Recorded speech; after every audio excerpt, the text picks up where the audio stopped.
तेजस mark 1A के cockpit और air condition पर ज़्यादा फोकस किया जा रहा है, उसमें ज़्यादा सुधार लाने की कोशिश हो रही है और इसका सबसे बड़ा कारण ये है कि इसको पहली बात तो अपग्रेड करना और दूसरी बात इसको पायलट की ज़रूरतों के हिसाब से बनाना ताकि पायलट सीधा अपने टारगेट पर फोकस कर सके।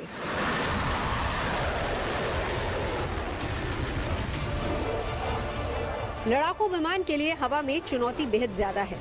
एक तो जमीन से होने वाले हमले से खुद को बचाना, साथ ही हवा में आंखों से ओझल दुश्मन के प्रहार से खुद को बचाना।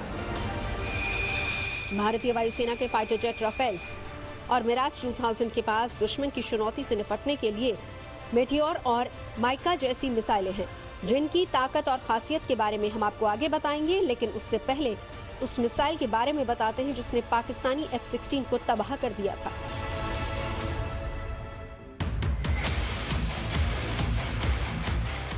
R-73 मिसाइल को रूस का टैक्टिकल मिसाइल कॉर्पोरेशन बनाता है। इस मिसाइल को डॉग फाइट के लिए तैयार किया गया है। ये बेहद आराम से हवाई टारगेट को किसी भी डायरेक्शन में मार गिरा सकती है, चाहे दिन हो या फिर रात। R-73 मिसाइल की अधिकतम रफ्तार 2500 किलोमीटर प्रति घंटा है। इसमें RBB-MD टेक्नोलॉजी का इस्तेमाल किया गया है, जिससे इसकी रेंज बढ़कर 40 किलोमीटर हो जाती है। ये मैक्सिमम 30 किलोमीटर की ऊंचाई तक जा सकती है।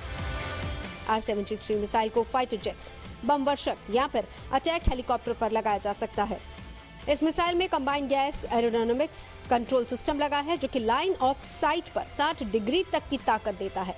यानी कि दुश्मन पर हमला करते समय सीधी रेखा में जाती मिसाइल अचानक से इतने एंगल में घूम भी सकती है।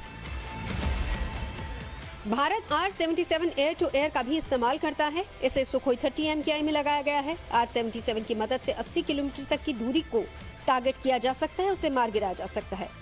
जबकि इसके नए संस्करण RBB-SD से 110 किलोमीटर तक के हवाई खतरे को तबाह किया जा सकता है।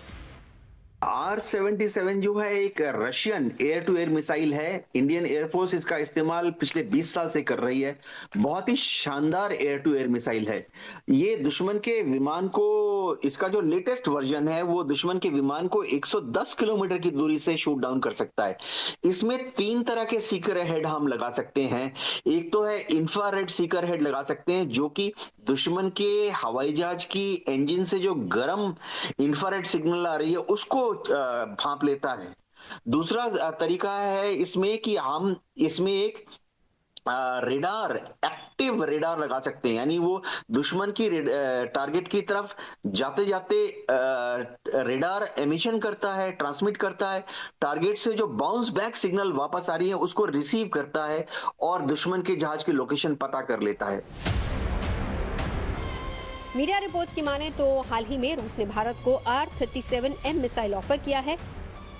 दावा यह भी किया जा रहा है कि दुनिया की सबसे लंबी दूरी की हवा से हवा में मार करने वाली मिसाइल में से एक है। R-37M मिसाइल से हवा में 300 से 400 किलोमीटर दूर तक के टारगेट पर हमला किया जा सकता है। ये हाइपरसोनिक स्पीड से उड़ान भरती है। इसकी स्पीड मैक 6 तक की मापी गई है, यानी आवाज की रफ्तार से 6 गुना ज्यादा स्पीड।